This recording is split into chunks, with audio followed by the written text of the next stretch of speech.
ನಮಸ್ಕಾರ ಸ್ನೇಹಿತರೆ, ಅಮೃತ ಸಿಂಚನ ಕಾರ್ಯಕ್ರಮದ ಈ ಸಂಚಿಕೆಗೆ ನಿಮ್ಮೆಲ್ಲರಿಗೂ ಸ್ವಾಗತ. ನಾವು ಈ ಹಿಂದಿನ ಸರಣಿ ಸಂಚಿಕೆಯಲ್ಲಿ ಮಕ್ಕಳ ಜೀವನದ ಮೇಲೆ ಪೋಷಕರು ಮತ್ತು ಶಿಕ್ಷಕರ ಒಂದು ಪಾತ್ರ ಏನು ಅನ್ನೋದ್ರ ಬಗ್ಗೆ ಚರ್ಚೆ ಮಾಡ್ತಾಯಿದ್ವಿ. ಅದರಲ್ಲೂ ಈ ಹಿಂದಿನ ಸಂಚಿಕೆಯಲ್ಲಿ ಪೋಷಕರ ಪಾತ್ರ ಮಕ್ಕಳ ವಿದ್ಯಾರ್ಥಿ ಜೀವನದಲ್ಲಿ ಎಷ್ಟು ಪ್ರಭಾವ ಬೀರುತ್ತೆ ಅನ್ನೋದ್ರ ಬಗ್ಗೆ ಚರ್ಚೆ ಮಾಡಿದ್ವಿ. ಆದರೆ ಮಕ್ಕಳ ಜೀವನವನ್ನು ರೂಪಿಸುವಲ್ಲಿ ಪೋಷಕರಿಗೆ ಏನೆಲ್ಲ ಸಮಸ್ಯೆಗಳು ಬರುತ್ತೆ, ಅದನ್ನು ಹೇಗೆ ನಿಭಾಯಿಸಬೇಕು ಅನ್ನೋದ್ರ ಬಗ್ಗೆ ಇವತ್ತಿನ ಈ ಸಂಚಿಕೆಯಲ್ಲಿ ತಿಳ್ಕೊಳ್ಳುವಂಥ ಪ್ರಯತ್ನ ಮಾಡೋಣ. ಇದ್ರ ಬಗ್ಗೆ ತಿಳಿಸ್ಕೊಡೋದಕ್ಕೆ ನಮ್ಮ ಜೊತೆ ಇದ್ದಾರೆ ರಾಜಯೋಗಿನಿ ಯೋಗೇಶ್ವರಿ ಅವರು ಸುಮಾರು 30 ವರ್ಷಗಳಿಂದ ಬ್ರಹ್ಮಕುಮಾರಿ ಆಶ್ರಮದಲ್ಲಿ ಆಧ್ಯಾತ್ಮಿಕ ಜೀವನವನ್ನು ನಡೆಸ್ತಾ ಇದ್ದಾರೆ. ಬನ್ನಿ ಅವ್ರನ್ನ ಈ ಕಾರ್ಯಕ್ರಮಕ್ಕೆ ಸ್ವಾಗತ ಮಾಡೋಣ. ಅಕ್ಕೋರೆ, ಈ ಕಾರ್ಯಕ್ರಮಕ್ಕೆ ನಿಮಗೆ ಸ್ವಾಗತ. ನಮಸ್ತೆ.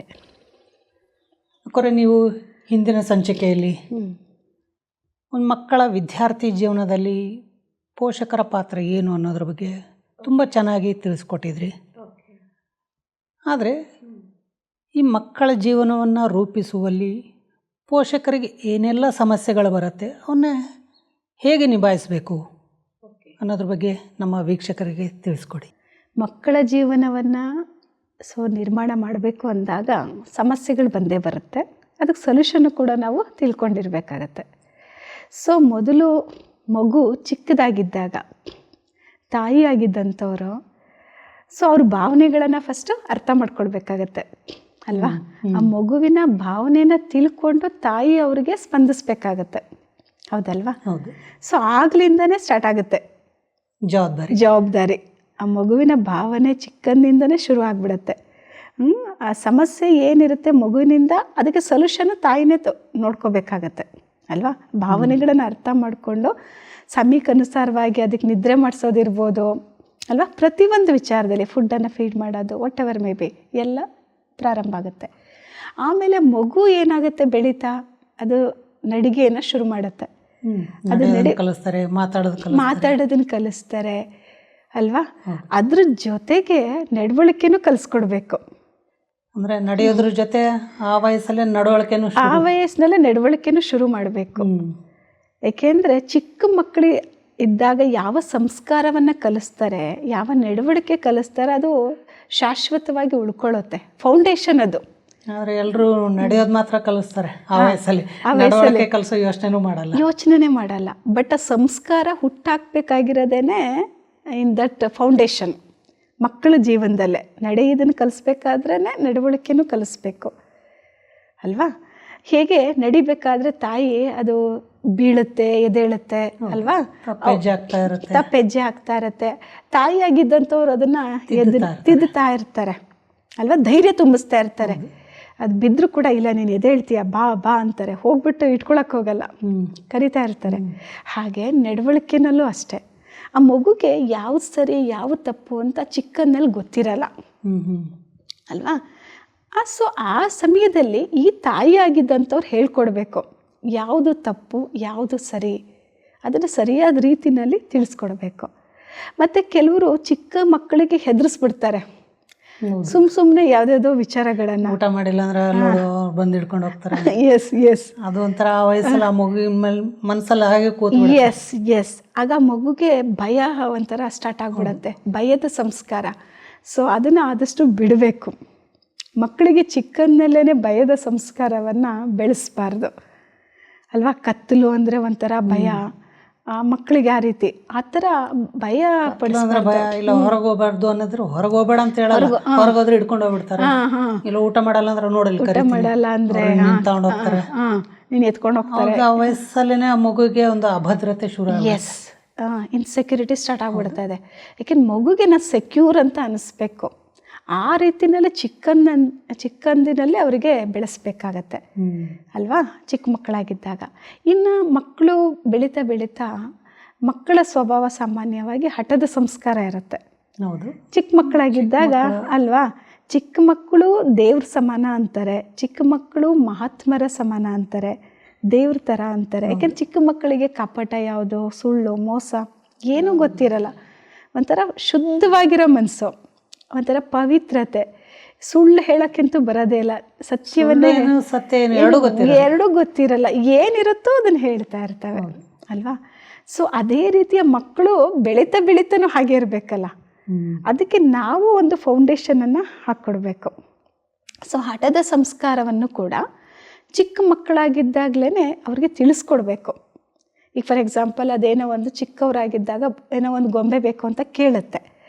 ಆಗ ಈಗ ಪೇರೆಂಟ್ಸ್ಗಳೇನು ಮಾಡ್ತಾರೆ, ಸೊ ಮಗುಗೆ ಸಂತೋಷ ಪಡಿಸೋಕ್ಕೆ ಕೊಡಿಸ್ತಾರೆ. ಆದರೆ ಅದನ್ನು ಕೊಡಿಸೋದ್ರ ಜೊತೆಗೆ ಅದರ ಬೆಲೆನೂ ಕೂಡ ಅದಕ್ಕೆ ಅರಿವನ್ನು ಮೂಡಿಸ್ಬೇಕು ಅವ್ರಿಗೆ. ಹಣ ಸಂಪಾದನೆ ನಾವು ಹೇಗೆ ಮಾಡ್ತೀವಿ, ಯಾವ ರೀತಿ ಅದನ್ನು ಸದುಪಯೋಗ ಮಾಡ್ಕೋಬೇಕು, ಅವಶ್ಯಕತೆ ಇದೆಯಾ, ಅದನ್ನು ಅವರಿಗೆ ಆ ಮಗುಗೆ ರಿಯಲೈಸ್ ಮಾಡಿಸ್ಬೇಕು. ಯಾಕೆಂದ್ರೆ ಮಕ್ಕಳ ಗುಣ ಏನು, ನೋಡಿದ್ದೆಲ್ಲ ಬೇಕು ಅಂತ. ಹೌದು, ಏನೇನು ಕಾಣಿಸುತ್ತೋ ಅದು ಏನೇನು ಕಾಣಿಸುತ್ತೋ ಎಲ್ಲ ಬೇಕು ಅಂತ ಅನ್ಸುತ್ತೆ. ಇಲ್ಲ ಕೊನೆಗೆ ಬೇರೆ ಮಕ್ಕಳ ಹತ್ರ ಇದ್ರೆ ಅದನ್ನಾದ್ರೂ ಕಿತ್ಕೊಳ್ಬೇಕು. ಮಕ್ಕಳ ಸ್ವಭಾವ ಏನು ಅಂದರೆ ಇವ್ರ ಹತ್ರ ಇರೋದನ್ನು ಅವ್ರ ಹತ್ರ ಇರೋದೇ ಬೇಕು ಅನಿಸುತ್ತೆ, ಅವ್ರ ಹತ್ರ ಇರೋದು ನೆಗ್ಲೆಕ್ಟ್ ಮಾಡ್ತಾರೆ, ಅವ್ರ ಹತ್ರ ಏನಿದೆಯೋ ಅದೇ ಬೇಕು ಅಂತ ಅಲ್ವಾ. ಅದಕ್ಕೆ ಮಕ್ಕಳಿಗೆ ಈ ಹಠದ ಸಂಸ್ಕಾರವನ್ನು ಬಿಡಿಸುವಂಥದ್ದು ಒಂದು ಎಷ್ಟು ಬೇಕೋ ಅದನ್ನು ಅವರಿಗೆ ಮನವರಿಕೆ ಆಗೋ ರೀತಿನಲ್ಲಿ ಹೇಳಬೇಕು. ಮಕ್ಕಳ ಲೆವೆಲ್ ಆಫ್ ಅಂಡರ್ಸ್ಟ್ಯಾಂಡಿಂಗಲ್ಲಿ ಆ ಮಕ್ಕಳ ಶಕ್ತಿ ಎಷ್ಟಿದೆಯೋ ಅದಕ್ಕನುಸಾರವಾಗಿ ಯಾವ ರೀತಿ ಹೇಳಬೇಕು ಅದೇ ರೀತಿ ಹೇಳಬೇಕು. ಆಗ ಮಕ್ಕಳಿಗೆ ಅದು ಮನವರಿಕೆ ಆಗುತ್ತೆ, ಅದು ಕೇಳಕ್ಕೆ ಹೋಗಲ್ಲ ಅಲ್ವಾ. ಇಲ್ಲ ಅಂದರೆ ನಾವು ಬೇಕಿದ್ದನ್ನೆಲ್ಲ ಕೊಡಿಸ್ತಾ ಹೋಗ್ಬಿಟ್ರೆ ಅದು ಕೇಳಿದ್ದನ್ನೆಲ್ಲ ಮಗುವಿಗೆ ಸೊ ಫೈನಾನ್ಸ್ದು ಇಂಪಾರ್ಟೆನ್ಸ್ ಏನು ಅಂತಲೇ ಗೊತ್ತಾಗಲ್ಲ. ಎಷ್ಟು ಹಣನ ಯಾವ ರೀತಿ ಕಷ್ಟಪಟ್ಟು ದುಡಿತೀವಿ, ಅದನ್ನು ಹೇಗೆ ವೇಸ್ಟ್ ಮಾಡಬಾರ್ದು, ಅದೆಲ್ಲ ಮಗುಗೆ ಅರ್ಥನೇ ಆಗಲ್ಲ. ಮತ್ತೊಂದು ಈಗ ಫಾರ್ ಎಕ್ಸಾಂಪಲ್ ಇನ್ನೊಂದು ಆರೋಗ್ಯದ ಬಗ್ಗೆ ಬರೋಣ. ಆ ಮಗುಗೆ ಸ್ವೀಟ್ಸ್ ಅಂದರೆ ಇಷ್ಟ, ಚಾಕ್ಲೇಟ್ಸ್ ಸಾಮಾನ್ಯವಾಗಿ ಮಕ್ಕಳು ಇಷ್ಟಪಡೋದನ್ನೇ, ಚಾಕ್ಲೇಟ್ಸ್ ಅಂದರೆ ತುಂಬ ಇಷ್ಟ, ಅದು ಕೇಳ್ತವೆ.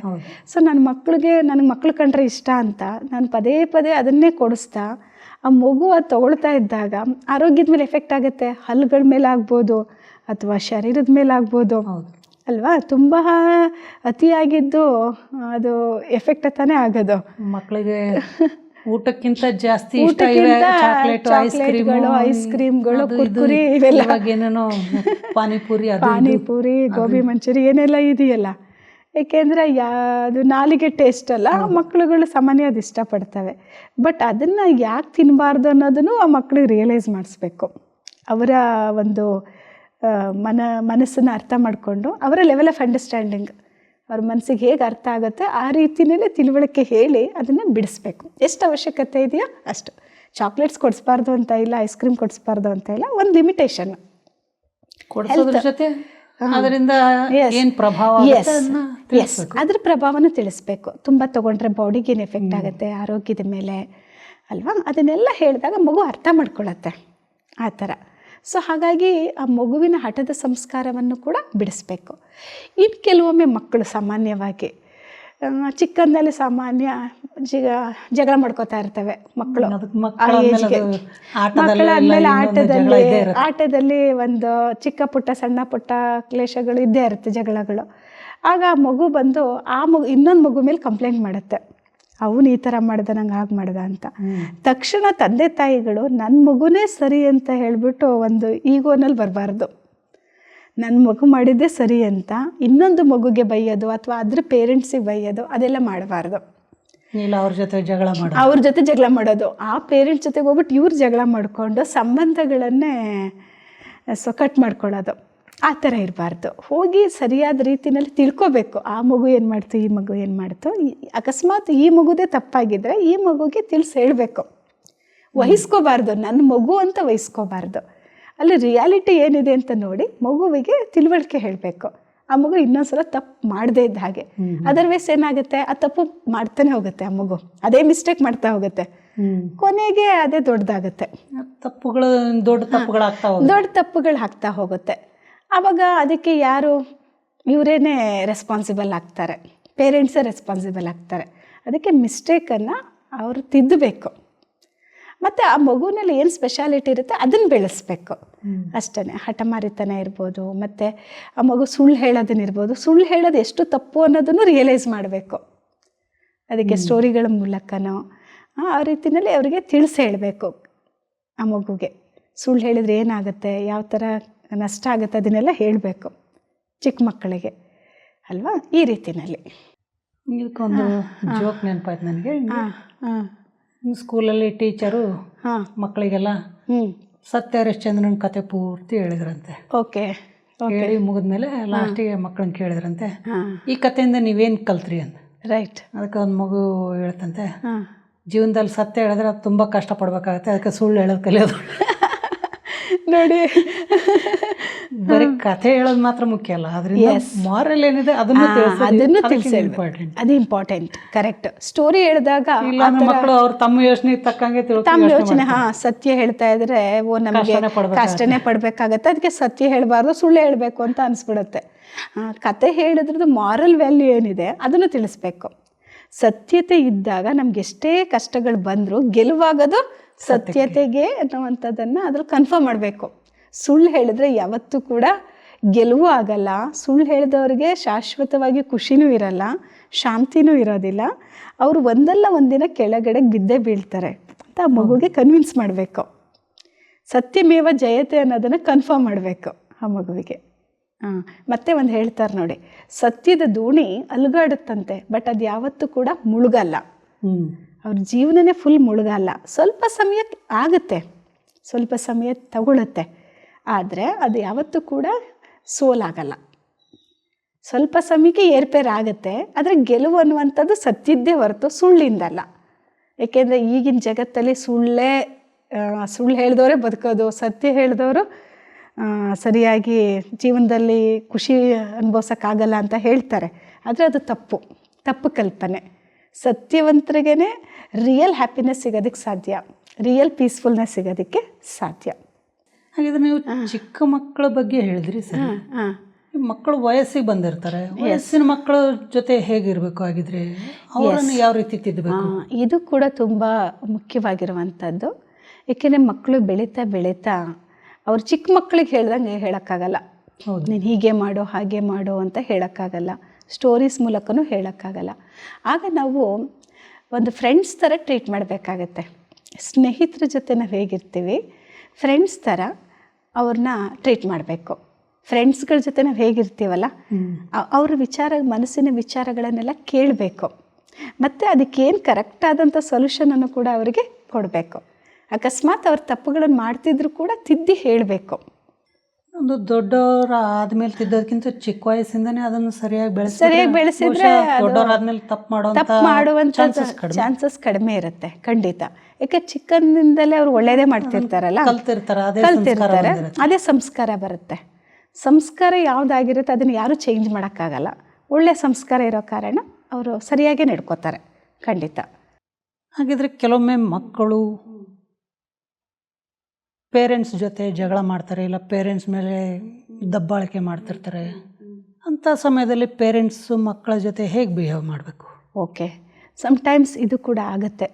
ಮಕ್ಕಳು ಬೆಳೀತಾ ಕೆಲವರು ಪೇರೆಂಟ್ಸ್ ಮೇಲೆ ದಬ್ಬಾಳಿಕೆ ಮಾಡ್ತಾರೆ, ಜೋರು ಮಾಡೋದು, ಅವ್ರನ್ನೇ ಬೈದು ಜಬರ್ಸಿ ಸುಮ್ಮನೆ. ಎಸ್ ಹಾಗೆಲ್ಲ ಮಾಡಿದಾಗ, ಸೊ ಆ ಸಂದರ್ಭದಲ್ಲಿ ಇವರು ಅವ್ರ ಮೇಲೆ ರೇಗ್ತಾ ಇದ್ದಾಗ, ಜೋರಾಗಿ ಕೂಗಾಡ್ತಾ ಇದ್ದಾಗ ಇವರು ಕೂಗಾಡಕ್ಕೆ ಹೋಗಬಾರ್ದು. ಆ ಒಂದು ಸಿಚುಯೇಷನ್ನಲ್ಲಿ ದೇ ಹ್ಯಾವ್ ಟು ರಿಯಾಕ್ಟ್ ಇರಬಾರ್ದು, ಜಸ್ಟ್ ರೆಸ್ಪಾನ್ಸ್ ಮಾಡಬೇಕಷ್ಟೆ, ರಿಯಾಕ್ಷನ್ ಇರಬಾರ್ದು. ಅವ್ರು ಕೂಗಾಡ್ತಾರೆ ಅಂತ ನಾವು ಕೂಗಾಡೋದು ಆಗ ಇನ್ನೂ ಜಾಸ್ತಿ ಆಗ್ತಾ ಹೋಗುತ್ತೆ. ಸೊ ಆ ಟೈಮಲ್ಲಿ ಕೂಲಾಗಿದ್ದು ನಮ್ಮ ಮೈಂಡನ್ನು ಪೀಸ್ಫುಲ್ಲಾಗಿ ಇಟ್ಕೋಬೇಕು.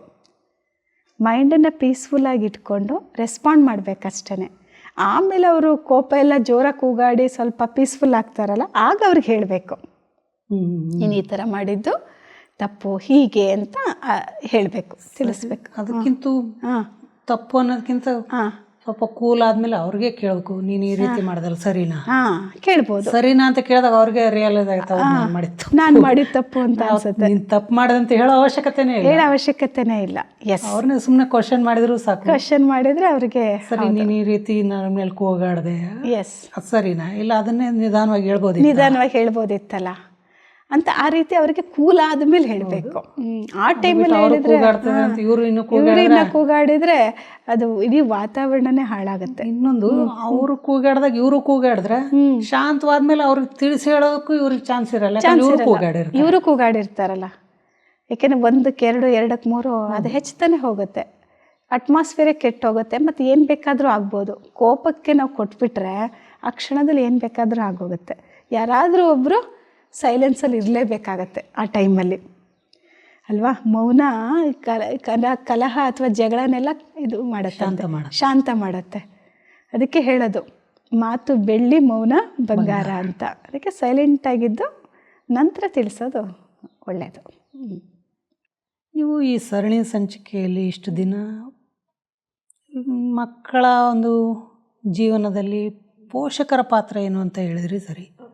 ಹಾಗಿದ್ರೆ ಈಗ ಶಿಕ್ಷಕರ ಪಾತ್ರಕ್ಕೆ ಬರ್ತೀನಿ. ಹಾಗಿದ್ರೆ ಮೊದಲು ಶಿಕ್ಷಕರು ಅಂದರೆ ಏನು? ಟೀಚರ್ಸ್ ಅಥವಾ ಟೀಚರ್ ಅಥವಾ ಶಿಕ್ಷಕರು ಅಲ್ವಾ. ಈ ಟೀಚರ್ ಅನ್ನುವಂಥ ಶಬ್ದ ಇದೆಯಲ್ಲ, ಆ ಟೀಚರ್ ಅನ್ನುವಂಥದ್ದಕ್ಕೆ ತುಂಬಾ ಬೆಲೆ ಇದೆ, ತುಂಬ ವ್ಯಾಲ್ಯೂ ಇದೆ. ಅದಕ್ಕೆ ಟೀಚರ್ ಅನ್ನುವಂತಹ ವರ್ಡಲ್ಲಿ 7 ವ್ಯಾಲ್ಯೂಸ್ ಇದೆ. ಈ 7ಗೆ ತುಂಬಾ ಒಂದು ಬೆಲೆ ಇದೆ. ಓಕೆ, ಎಲ್ಲ ಸಾಥ್ ಅಂತ ಹೇಳ್ತಾರಲ್ಲ. ಸೊ ಟೀಚರ್ ಅನ್ನುವಂಥದ್ರಲ್ಲಿ ಮೊದಲನೇ ಒಂದು ವ್ಯಾಲ್ಯೂ ಏನಂದರೆ ಟಿಯಿಂದ ಶುರು ಮಾಡೋಣ. ಟಿ ಅಂತ ಹೇಳಿದ್ರೆ ಟ್ಯಾಕ್ಟ್ಫುಲ್ನೆಸ್ ಅಂತ. ಟ್ಯಾಕ್ಟ್ಫುಲ್ನೆಸ್ ಅಂದರೆ ಟೀಚರ್ ಅವರು ಎಜುಕೇಷನ್ ಕೊಡಬೇಕಾದ್ರೆ ಜಾಣ್ಮೆಯಿಂದ ಶಿಕ್ಷಣ ಕೊಡಬೇಕಾಗತ್ತೆ. ನನಗೇನೋ ಪಾಠ ಗೊತ್ತಿದೆ ಅಂತ ಹೇಳ್ಬಿಟ್ಟು ಹೇಗೇಗೋ ಪಾಠ ಮಾಡೋಕ್ಕಾಗಲ್ಲ. ಟ್ಯಾಕ್ಟ್ಫುಲ್ನೆಸ್ ಅಂತ ಹೇಳ್ತೀವಿ. ಜಾಣ್ಮೆಯಿಂದ ನಾನು ಯಾವ ರೀತಿ ಶಿಕ್ಷಣ ಕೊಡಬೇಕೋ ಅದೇ ರೀತಿ ಶಿಕ್ಷಣವನ್ನು ಕೊಡಬೇಕು. ಓಕೆ, ಎರಡನೇದು ಇ ಅನ್ನುವಂಥದ್ದು. ಇ ಅಂತ ಹೇಳಿದರೆ ಅವರಲ್ಲಿ ಎಫಿಷಿಯನ್ಸಿ ಇರಬೇಕು ಮತ್ತು ಎನರ್ಜೆಟಿಕ್ಕು ಆಗಿರಬೇಕು ಅಲ್ವಾ. ನಾನೇ ಎನರ್ಜಿ ಕಳ್ಕೊಂಡು ನಾನೇ ಒಂಥರ ಸಪ್ಪಗಿದ್ದು, ಓಕೆ, ನಾವೇ ಟೀಚರ್ ಮೂಡ್ ಆಫ್ ಮಾಡಿಕೊಂಡು ಕ್ಲಾಸ್ ಮಾಡ್ತಾ ಇದ್ರೆ ಹೇಗೆ ಅದು ಮಕ್ಕಳಿಗೆ ಎಫೆಕ್ಟ್ ಆಗುತ್ತೆ. ಟೀಚರ್ಸ್ ಆಗಿರುವಂಥವ್ರು ಎನರ್ಜೆಟಿಕ್ ಆಗಿರಬೇಕು ಮತ್ತು ಅವರಲ್ಲಿ ಎಫಿಷಿಯನ್ಸಿನೂ ಇರಬೇಕು.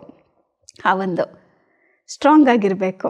ಓಕೆ, ಅದು ಫಿಸಿಕಲಿನೂ ಇರಬೇಕು ಮತ್ತು mentally very important. Energetic mentally ಇರುವಂಥದ್ದು, ಮಾನಸಿಕವಾಗಿ ಅದು ಫೇಸಲ್ಲಿ ಕಾಣಿಸುತ್ತೆ. ಓಕೆನಾ.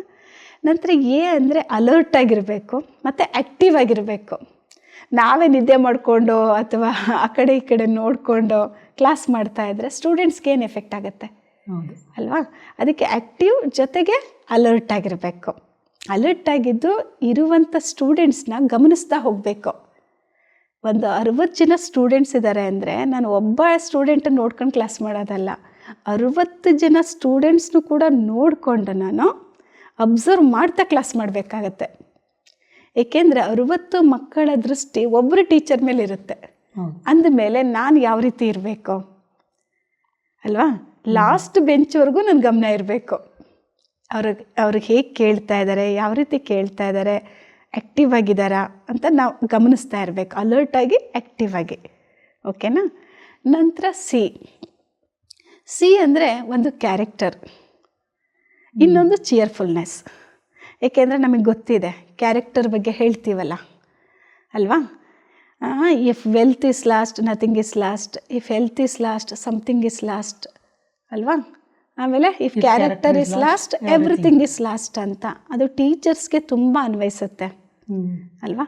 ಸೊ ಟೀಚರ್ಸ್ ಆಗಿದ್ದಂಥವರಲ್ಲಿ ನಡವಳಿಕೆ ತುಂಬ ಚೆನ್ನಾಗಿರಬೇಕು. ಅವರಲ್ಲಿ ತುಂಬಾ ವ್ಯಾಲ್ಯೂಸ್ಗಳು ಎದ್ದು ಕಾಣ್ತಾ ಇರಬೇಕು. ಅವ್ರು ಮಾತಾಡೋದ್ರಿಂದ ಅಲ್ಲ, ಅವ್ರು ನೋಡೋದ್ರಿಂದ, ಅವರ ಬಿಹೇವಿಯರಲ್ಲಿ, ಅವ್ರ ಮಾತುಗಳಾಡಬೇಕಾದ್ರೆ, ಅವರ ನಡೆ ನುಡಿ ಎಲ್ಲದರಲ್ಲೂ ಕೂಡ ಅವರ ಚೆಹರೆಯಲ್ಲಿ ಎದ್ದು ಕಾಣಿಸ್ಬೇಕು. ಮತ್ತು ಚಿಯರ್ಫುಲ್ನೆಸ್ ಇರಬೇಕು ಟೀಚರ್ಸಲ್ಲಿ.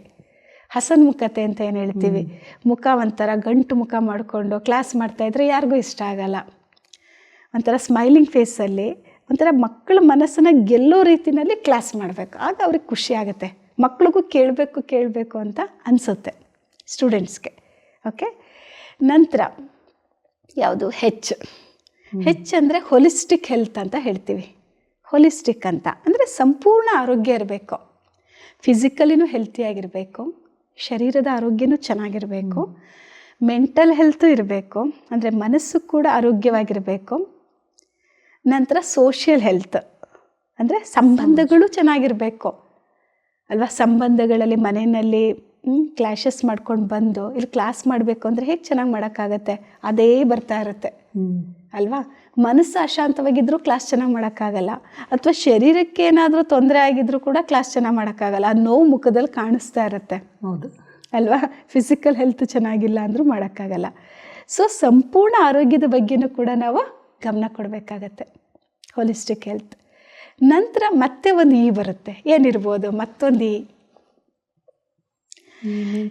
ಎಸ್, ಈಕ್ವಾಲಿಟಿ, ಈಕ್ವಾನಮಿಟಿ ಅಂತೀವಿ. ಈಕ್ವಾನಮಿಟಿ ಅಂದರೆ ಎಲ್ಲರನ್ನು ಕೂಡ ಇಂಪಾರ್ಷಿಯಲಾಗಿ ನೋಡಬೇಕು, ಸಮಾನತೆಯಿಂದ ನೋಡಬೇಕು. ಫಸ್ಟ್ ರ್ಯಾಂಕ್ ಬರೋರ್ಗೆ ಒಂದು ರೀತಿ ನೋಡೋದು, ಸೆಕೆಂಡ್ ರ್ಯಾಂಕ್ ಒಂಥರ, ಲಾಸ್ಟಲ್ಲಿ ಓದದೇ ಇರೋರು ಇನ್ನೊಂದು ರೀತಿಯಲ್ಲಿ, ಇವ್ರು ಕೆಟ್ಟವ್ರು ಇವ್ರು ಒಳ್ಳೆಯವರು, ಆ ಥರ ಅಲ್ಲ. ಎಲ್ಲ ಮಕ್ಕಳು ಒಂದೇ ರೀತಿಯಲ್ಲಿ ಒಂಥರ ಸಮಾನ ಭಾವನೆ ಇರಬೇಕು. ಪಕ್ಷಪಾತ ಇರಬಾರ್ದಿಲ್ಲಿ. ಆಗ ಎಲ್ಲ ಮಕ್ಕಳಿಗೂ ಅನಿಸುತ್ತೆ ನನ್ನ ಟೀಚರ್ ಅಂತ, ನನ್ನವರು ಅಂತ. ಆ ಮಕ್ಕಳು ನನ್ನ ಟೀಚರ್ ಅಂತ ಎಲ್ಲರೂ ಹೇಳಬೇಕು, ಒಬ್ಬರಲ್ಲ ಇಬ್ಬರಲ್ಲ, 60 ಜನ ಸ್ಟೂಡೆಂಟ್ಸ್ ಕೂಡ ಇವ್ರಿಗೆ ಹೇಳಬೇಕು. ಎಷ್ಟು ಜನ ಸ್ಟೂಡೆಂಟ್ಸ್ ಇರ್ತಾರೋ ಎಲ್ಲರೂ. ಅಷ್ಟು ನಾವು ಇಂಪಾರ್ಷಿಯಲಾಗಿ ಇರಬೇಕು ಟೀಚರ್ಸ್ ಆಗಿದ್ದವರು. ಮತ್ತು ಲಾಸ್ಟು ಆರ್ ಬರುತ್ತೆ, ಅದು ಗೊತ್ತೇ ಇದೆ. ಏನಿರ್ಬೋದು? ರೆಸ್ಪಾನ್ಸಿಬಿಲಿಟಿ, ಜವಾಬ್ದಾರಿ. ಟೀಚರ್ಸು ಜವಾಬ್ದಾರಿಯನ್ನು ಸರಿಯಾದ ರೀತಿಯಲ್ಲಿ ನಿರ್ವಹಿಸಬೇಕು. ಏಕೆಂದರೆ ಮಕ್ಕಳಿಗೆ ಫಸ್ಟು ಪೇರೆಂಟ್ಸ್, ಮನೆಯೇ ಮೊದಲ ಪಾಠಶಾಲೆ. ನೆಕ್ಸ್ಟ್ ಯಾರು? ಗುರು, ಟೀಚರ್ಸ್ ತಾನೆ. ಅಂದಮೇಲೆ ಇವ್ರಿಗೆಷ್ಟು ರೆಸ್ಪಾನ್ಸಿಬಿಲಿಟಿ ಇರುತ್ತೆ. ಏಕೆಂದರೆ ಮಕ್ಕಳು ಬೆಳಿಗ್ಗೆ ಒಂದು 9 ಗಂಟೆಗೆ ಬಂದರೆ ಸಂಜೆ ಒಂದು 5 ಗಂಟೆ ಅಥವಾ 4 o'clockವರೆಗೂ ಇರ್ತಾರೆ. ಎಷ್ಟು ರೆಸ್ಪಾನ್ಸಿಬಿಲಿಟಿ ಇರುತ್ತೆ ಇವ್ರಿಗೆ, ಅಲ್ವಾ? ಸೊ ಜವಾಬ್ದಾರಿನ ಸರಿಯಾಗಿ ನಿರ್ವಹಿಸಬೇಕು. ಈ 7 ವ್ಯಾಲ್ಯೂಸ್ ಆ ಟೀಚರಲ್ಲಿ ಇದ್ದರೆ ಅವರು ಯೋಗ್ಯ ಟೀಚರ್ ಆಗ್ಬೋದು. ಒಬ್ಬ ಬೆಸ್ಟ್ ಟೀಚರ್ ಆಗಿ ಬೆಸ್ಟ್ ಸ್ಟೂಡೆಂಟನ್ನು ನಿರ್ಮಾಣ ಮಾಡೋದಕ್ಕೆ ಸಾಧ್ಯ ಆಗುತ್ತೆ. ಹಾಗಿದ್ರೆ ಈ ಶಿಕ್ಷಣದಲ್ಲಿ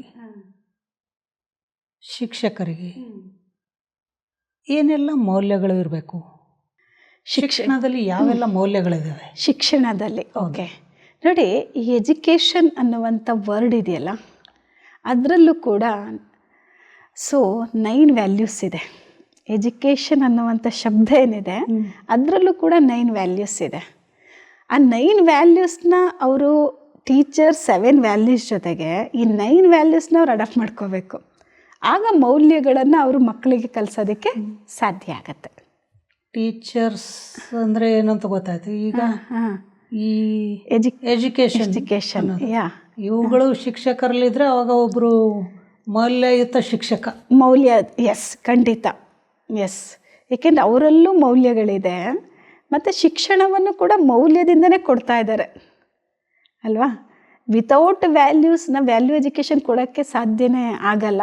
ಬರೀ ಹೇಳೋದಾಗತ್ತೆ, ಅಷ್ಟು ಕಲಿಸ್ಕೊಡೋಕ್ಕಾಗಲ್ಲ, ಅಲ್ವಾ? ನಮ್ಮಲ್ಲಿ ವ್ಯಾಲ್ಯೂಸ್ ಇದ್ದಾಗ ವ್ಯಾಲ್ಯೂ ಎಜುಕೇಷನ್ ಕೊಡೋಕ್ಕೆ ಸಾಧ್ಯ. ಎಜುಕೇಷನ್ ಅಂದ್ರೆ ಆ್ಯಕ್ಚುಲಿ ಅದೇ ಬರುತ್ತೆ, 9 ವ್ಯಾಲ್ಯೂಸ್ ಬರುತ್ತೆ. ಸೊ ಮೊದಲನೇದಾಗಿ ಇ ಅಂತ ಹೇಳ್ತೀವಿ. ಇ ಅಂತ ಹೇಳಿದರೆ ಟು ಎಜುಕೇರ್ ಅಂತ, ಅಂದರೆ ಎಟಿಕ್ವೇಟ್ ಅಂತ. ಅಂದರೆ ನಾವು ಈ ಸ್ಟೂಡೆಂಟ್ಸಲ್ಲಿರುವಂತಹ ಒಂದು ವಿಶೇಷತೆಗಳೇನಿದೆ ಅದನ್ನು ಅವ್ರಿಗೆ ಮುಂದೆ ತರಬೇಕು, ಪ್ರೋತ್ಸಾಹ ಕೊಡಬೇಕು, ಅಲ್ವಾ? ಬ್ರಿಂಗ್ ಔಟ್ ಅಂತ ಅವರಲ್ಲಿರುವಂಥ ಸ್ಪೆಷಾಲಿಟೀಸ್ನ ಮುಂದಕ್ಕೆ ತರಬೇಕು, ಇನ್ನು ಹೆಚ್ಚು ವೃದ್ಧಿ ಮಾಡುವಂಥದ್ದು. ಓಕೆನಾ? ಡಿ ಅಂದರೆ ಸ್ಟೂಡೆಂಟ್ಸಲ್ಲಿ ಡಿಟರ್ಮಿನೇಷನ್. ನಾವು ಎಜುಕೇಷನ್ ಎಷ್ಟು ನೀವು ನೋಡಿ, ಹೈಯರ್ ಎಜುಕೇಷನ್ ಓದ್ತಾ ಡಿಟರ್ಮಿನೇಷನ್ ಜಾಸ್ತಿ ಆಗುತ್ತೆ.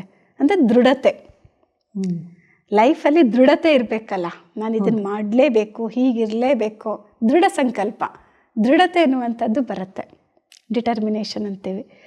ನಂತರ ಯು ಅನ್ನುವಂಥದ್ದು. ಯು ಅಂದರೆ ಯೂನಿವರ್ಸಲ್ ಬ್ರದರ್ಹುಡ್ ಅಂತ. ಈ ಎಜುಕೇಷನ್ ಅನ್ನುವಂಥದ್ದು ವಿಶ್ವ ಭ್ರಾತೃತ್ವವನ್ನು ತರುತ್ತೆ, ಅಲ್ವಾ? ಯೂನಿವರ್ಸಲ್ ಬ್ರದರ್ಹುಡ್ ಅಂತ. ಯು ಆಯ್ತಲ್ಲ. ನಂತರ ಸಿ, ಕ್ರಿಯೇಟಿವಿಟಿ ಇರಬೇಕು ಎಜುಕೇಷನಲ್ಲಿ. ಕ್ರಿಯೇಟಿವಿಟಿ ಇರಬೇಕು. ಇಲ್ಲ ಅಂದರೆ ಹೇಗೆ? ನಾವೀಗ ನೋಡಿದ್ವಲ್ಲ, ಎಜುಕೇಷನಲ್ಲಿ ಅದು ಕ್ರಿಯೇಟಿವಿಟಿ ಯಾವುದಾದ್ರೂ ಇರ್ಬೋದು, ಸ್ಟಡೀಸಲ್ಲಿ ಇರ್ಬೋದು, ಆರ್ಟಲ್ಲಿರ್ಬೋದು, ಅಲ್ವಾ? ಎನಿಥಿಂಗ್. ನಂತರ ಎ, ಅವೇರ್ನೆಸ್ಸನ್ನು ಅಂದರೆ ಜಾಗೃತ ಸ್ಥಿತಿ ಅಂತ ಹೇಳ್ತಾರಲ್ಲ, ಅವೇರ್ನೆಸ್ಸನ್ನು ತರುವಂಥದ್ದು. ಓಕೆ. ನಂತರ ಟಿ ಅಂದರೆ ಏನಿರ್ಬೋದು ಎಜುಕೇಷನಲ್ಲಿ? ಟಾಲರೆನ್ಸ್. ಆಮೇಲೆ ಟ್ರಾನ್ಸ್ಫರೆನ್ಸ್, ಇದು ವಾಟ್ ಈಸ್ ಕಾಲ್ಡ್ ಟ್ರಾನ್ಸ್ಫಾರ್ಮೇಷನ್ ಅಂತ ಹೇಳ್ತೀವಿ. ಟ್ರಾನ್ಸ್ಫಾರ್ಮೇಷನ್. ಈಗ ನಾವು ಎಜುಕೇಷನ್ ಕಂಪ್ಲೀಟ್ ಮಾಡಿದ ಮೇಲೆ ನಾವು ಟ್ರಾನ್ಸ್ಫಾರ್ಮೇಷನ್ ತಾನೇ ಆಗುವಂಥದ್ದು, ಪರಿವರ್ತನೆ ಆಗುವಂಥದ್ದು. ಓಕೆ. ಫಾರ್ ಎಕ್ಸಾಂಪಲ್, ನಾನು BE ಓದಿದ್ದೀನಿ. BE ಓದಿದ ಮೇಲೆ ಏನಂತ ಹೇಳ್ತಾರೆ ಅವ್ರಿಗೆ? ಮೊದಲು ಸ್ಟೂಡೆಂಟ್ ಆಗಿದ್ರು, ಆಮೇಲೆ ಏನಂತಾರೆ? ಇಂಜಿನಿಯರ್ ಅಂತಾರೆ, ಅಲ್ವಾ? ಮೆಡಿಕಲ್ ಓದಿದರೆ ಡಾಕ್ಟರ್ ಅಂತಾರೆ. ಟ್ರಾನ್ಸ್ಫಾರ್ಮೇಷನ್, ಪರಿವರ್ತನೆ ಆಗುವಂಥದ್ದು. ಓಕೆ. ನಂತರ ಐ ಐ ಅಂದರೆ ಇಂಟಿಗ್ರಿಟಿ.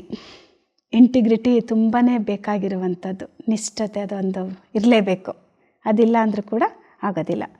ನಂತರ ಓ ಮೀನ್ಸ್ ಆಪ್ಟಿಮಿಸ್ಟಿಕ್, ಆಶಾವಾದಿಗಳು ಆಗಿರಬೇಕು. ಎಜುಕೇಷನಿಂದ ಓದ್ತಾನೆ ಇರೋದು, ಈ ಕಡೆ ನಿರಾಶಾವಾದಿಗಳಾಗಿರೋದು, ಡಿಪ್ರೆಷನಲ್ಲಿ ಹೋಗೋದು ಪ್ರಯೋಜನ ಇಲ್ಲ. ಎಜುಕೇಷನ್ ಪ್ರಯೋಜನವೇ ಇಲ್ಲ ಅಲ್ವಾ?